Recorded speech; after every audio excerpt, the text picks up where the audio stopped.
आपातकाल की घोषणा ने देश की राजनीति में दूरगामी बदलाव की शुरुआत की और लोकतंत्र के मूल्यों की अहमियत भी दिखाई।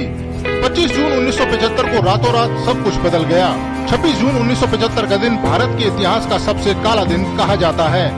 लोकतांत्रिक भारत का काला अध्याय 21 मार्च 1977 को खत्म हुआ। राष्ट्रपति फखरुद्दीन अली अहमद ने प्रधानमंत्री इंदिरा गांधी के अनुरोध पर धारा 352 के तहत आपातकाल की घोषणा की थी। आजाद भारत के दौर का ये सबसे विवादास्पद दौर माना जाता है। लोक नायक जयप्रकाश नारायण ने इसे सबसे काले घंटों की संज्ञा दी। इस घोषणा के तुरंत बाद रातों रात कई नेता हिरासत में ले लिए गए। वास्तव में 25 जून की घटनाओं की जड़ 12 जून 1975 थी।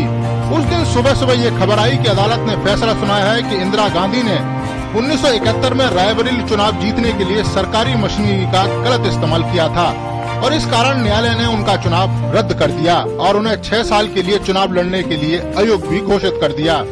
अदालत का यही फैसला आपातकाल लागू करने का मुख्य कारण बना, लेकिन सरकार ने सुरक्षा, पाकिस्तान के साथ युद्ध, सूखा, 1973 के तेल संकट का हवाला देते हुए इन्हें राष्ट्रीय सुरक्षा के लिए खतरा बताया। सरकार ने दावा किया कि हड़तालों और विरोध प्रदर्शनों के कारण देश की गति रुक रही है। सरकार ने आंतरिक अस्थिरता का हवाला देते हुए कहा कि इससे देश की सुरक्षा को खतरा है। वहीं आज भी लोगों को याद है कि इस दौरान जबरन नसबंदी की गई, राजनीतिक गिरफ्तारियां हुई और बड़े पैमाने पर झुग्गी झोंपड़ियों का सफाया किया गया। जयप्रकाश नारायण, चंद्रशेखर, मोरारजी देसाई, अटल बिहारी वाजपेयी, लाल कृष्ण आडवाणी जैसे धुरंधर नेताओं को बिना किसी कारण जेल में डाल दिया गया। लाल कृष्ण आडवाणी ने इसे नाजी शासन का एक रूप बताया और इंदिरा गांधी के कदम की तुलना हिटलर से की। आपातकाल से पहले देश एक बदलाव के दौर से गुजर रहा था। 5 जून 1975 को बिहार में अपने प्रसिद्ध भाषण में जयप्रकाश ने कहा कि भ्रष्टाचार मिटाना, बेरोजगारी दूर करना, शिक्षा में क्रांति लाना ऐसी चीजें हैं जो आज की व्यवस्था से पूरी नहीं हो सकती। उन्होंने कहा यह तभी संभव है जब संपूर्ण व्यवस्था बदल दी जाए। पहली बार जेपी ने संपूर्ण क्रांति के शब्द का इस्तेमाल किया। बिहार में लगी चिंगारी कब पूरे भारत में फैल गई पता ही नहीं चला।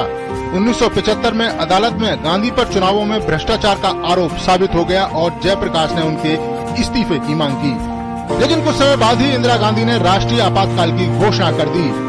जेपी के नाम से मशहूर जयप्रकाश नारायण घर घर क्रांति के पर्याय बन गए।